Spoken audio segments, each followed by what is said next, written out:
నేను ఎన్నికల సమయంలో పదే మీటింగుల్లో మాట్లాడినప్పుడు కొన్ని విషయాలు చెప్పాను.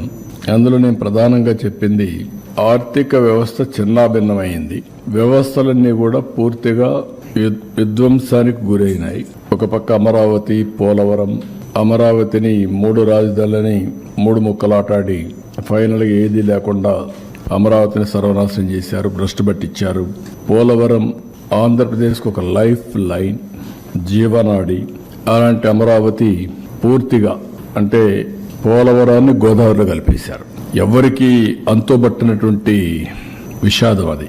ఈ విధంగా ఒక్కోటి కాకుండా ఎవ్వరికి ఫ్రీడమ్ లేకుండా రాష్ట్రానికి రావాలన్నా ఈ రాష్ట్రంలో పుట్టిన వాళ్ళు భయపడే పరిస్థితికి వచ్చారు.